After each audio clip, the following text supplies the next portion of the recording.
What you were just looking at is a bark graft on an apple tree. This is what they look like after 1 year. What you're going to learn in approximately the next 3 minutes is how to bark graft a fruit tree. People think grafting is some sort of a mystical art. It's not. If you can brush your teeth, you can graft a fruit tree successfully. There's 3 main grafts that we use. This one is the bark graft that I'm going to demonstrate. Now there's a couple of items that you're going to need. You're going to need grafting wax. The best grafting wax that I've found is by Argo and Whitney, and you import it, if you want the very best, from Wilson Orchard Supply Company in Yakima, Washington. Mind you, there's many other things you can use. You can go to Canadian Tire or Home Depot and buy a wax ring to seat a toilet in, and they're only $2. But because this is a hobby, I like to use the best. You also need tape. The best tape that I've found is Scotch linerless rubber splicing tape. You can get this at Home Depot, roughly $10 or $12 for a big roll, and it's rubber, it stretches, it sticks to itself, and it works excellent. So, there's only about 2 or 3 steps to bark grafting a fruit tree. The first step, I think you can handle it. What we're going to do, these are Renetka crab apples, and the reason they have some branches cut off is I was preparing it for the video. So step number 1, I think you can handle it.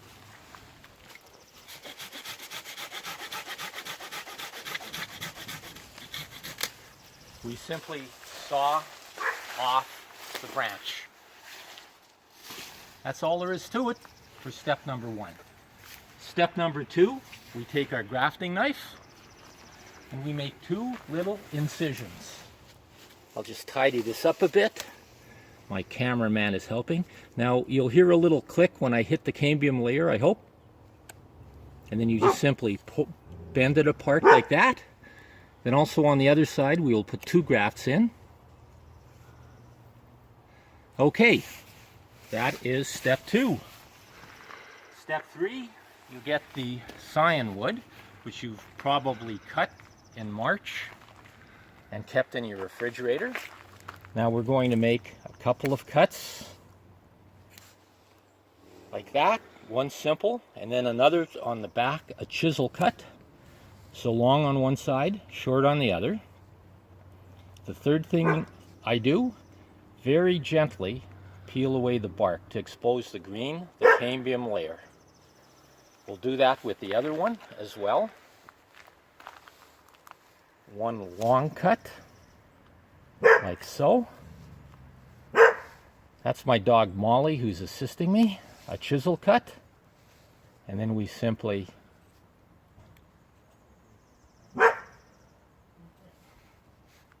go like this. Now, the next step, if you'll come over here,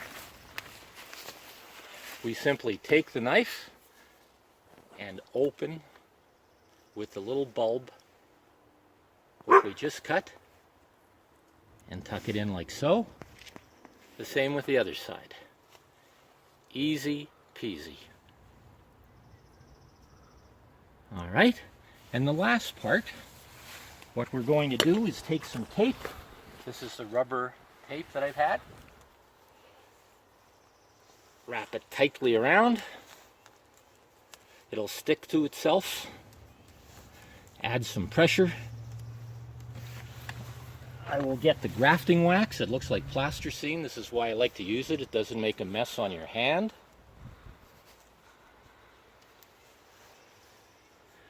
And then just simply press it around.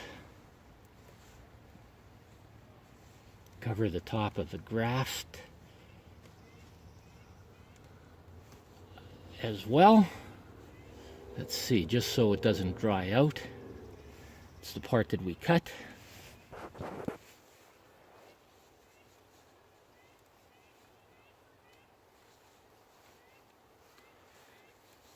And the very last stage, you put a little label on it. They say that the dullest pencil is better than the sharpest memory. This happens to be Whitney crab. That is literally all there is to it. In 3 weeks, this will start to sprout. Once they sprout, I reward the grafts by giving them a ribbon. It's almost like winning a race. And that's all there is for a bark graft.